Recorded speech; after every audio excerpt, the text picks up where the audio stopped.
गांव में एक साधु रहा करता था। वह जब भी नाचता था तभी बारिश होती थी।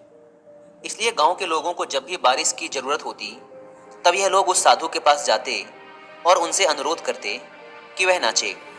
और जब वह नाचने लगते तो बारिश जरूर होती थी। कुछ दिनों बाद 4 लड़के शहर से गांव में घूमने आए। जब उन्हें यह बात पता चली कि किसी साधु के नाचने से बारिश होती है तो उन्हें यकीन नहीं हुआ।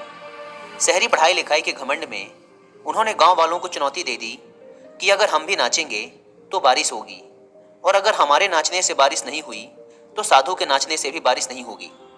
अगले दिन सुबह सुबह गांव वाले उन चारों लड़कों को लेकर साधु के कुटिया के पास पहुंचे। गांव वालों ने साधु को सारी बात बताई। फिर उन लड़कों ने नाचना शुरू किया। पहले लड़के ने नाचना शुरू किया। आधा घंटा बीत गया। फिर पहला लड़का थक कर बैठ गया, पर बादल नहीं दिखे। कुछ देर बाद दूसरे लड़के ने नाचना शुरू किया और 1 घंटे बीतते बीतते वह भी थक कर बैठ गया। बाकी दोनों लड़कों ने भी ऐसा ही किया, पर बारिश नहीं हुई। अब साधु की बारी थी। उसने नाचना शुरू किया। 1 घंटा बीत गया, पर बारिश नहीं हुई। साधु फिर भी नहीं रुका, वह नाचता ही रहा। नाचते नाचते 2 घंटे बीत गए, पर बारिश नहीं हुई। 4 घंटे बीत गए, पर बारिश नहीं हुई। लेकिन साधु तो रुकने का नाम ही नहीं ले रहा था। धीरे धीरे शाम ढलने लगी कि तभी बादलों की गड़गड़ाहट सुनाई दी और थोड़ी देर बाद जोरों की बारिश होने लगी। यह देखकर चारों लड़के दंग रह गए और तुरंत साधु से क्षमा मांगी।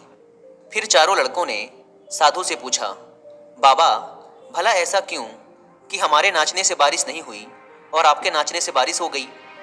साधु ने उत्तर दिया, जब मैं नाचता हूँ तो 2 बातों का ध्यान रखता हूँ। पहली बात तो मैं यह सोचता हूँ कि अगर मैं नाचूंगा तो बारिश को होना ही पड़ेगा, और दूसरी यह कि मैं तब तक नाचूंगा जब तक कि बारिश ना हो जाए। सफलता पाने वाले में भी यही गुण विद्यमान होता है।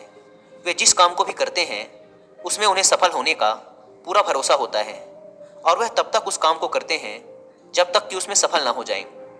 इसलिए अगर हमें सफलता हासिल करनी है तो इस साधु की तरह ही अपने लक्ष्य को प्राप्त करना होगा।